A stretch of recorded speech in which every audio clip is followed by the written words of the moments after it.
अब medical tourism से आप लोग क्या समझते हैं? पहले जैसे पता पूछा ना आपसे कि टूरिस्ट क्या होता है, जो 24 घंटे से ज्यादा किसी और जगह पे रहता है ना। तो जैसे मान के चलो कि यहाँ से लोग पीजीआई जाते हैं अपना ट्रीटमेंट करवाने, तो मेडिकल टूरिस्ट हुए कि नहीं हुए?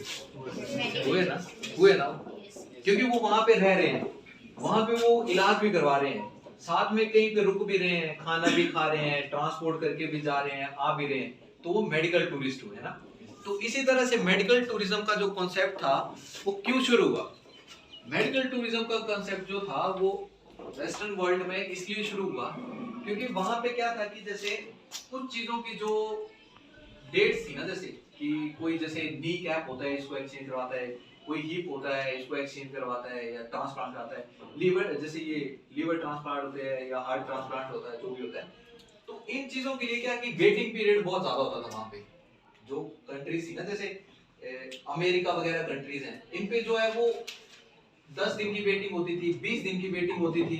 तो उस वेटिंग का जिन लोगों के पास पैसा है वो वेट थोड़ी करेंगे, उनको तो अच्छा है कि हम कहीं घूम के आएंगे और वो ट्रांसप्लांट भी हो जाएंगे। वो सबसे बड़ा रीजन था वेटिंग का। सेकंड बिगेस्ट रीजन वाज कि वहां पे क्या है कि पैसा बहुत ज्यादा लगता है। इंडिया का जो हेल्थ सेक्टर है ना वो कंपैरेटिवली अमेरिका से सस्ता है। जो चीज अमेरिका में $3 लाख में होती है वो इंडिया में $1 लाख में हो जाती है। तो मान के चलो कि उनके लिए कितना सस्ता है। उनको तो वैसे ही उनके डॉलर की वैल्यू इंडिया के हिसाब से उनको तो वैसे भी कुछ फील नहीं होता है। बट मान के चलो कि जो एक हार्ट ट्रांसप्लांट जो है वो मान के चलो वहां $3 लाख में होगा, तो वहां पे 1 लाख में हो जाएगा। जो वहां ₹300 में होगा वो यहाँ ₹100 में हो जाएगा। तो वो क्यों नहीं आएंगे यहाँ, है ना। ये तो बहुत कॉमन सेंस की बात है कि इंसान एक जरूरत से ज्यादा पैसा क्यों खर्च करना चाहेगा।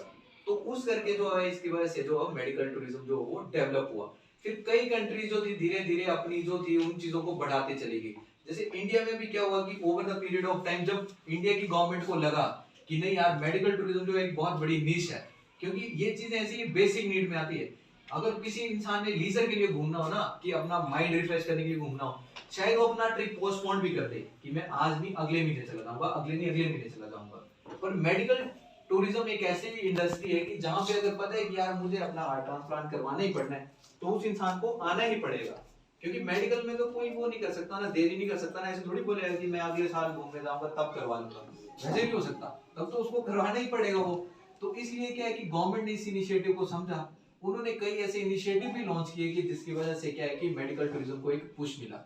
और मेडिकल टूरिज्म की एक जो और भी अच्छी खूबी है कि अगर फॉरेन से कोई डिमांड आ रही है कि यहाँ पे हम इस कंट्री में अपना ट्रीटमेंट करवाने आ रहे हैं, तो वो उनको एक जिसको बोलते हैं एक पुश मिलता है, एक आगे एक लक्ष्य मिलता है कि हम अपनी जो व्यवस्था है उसको और सुधारेंगे, क्योंकि लोग यहाँ पे आ रहे हैं।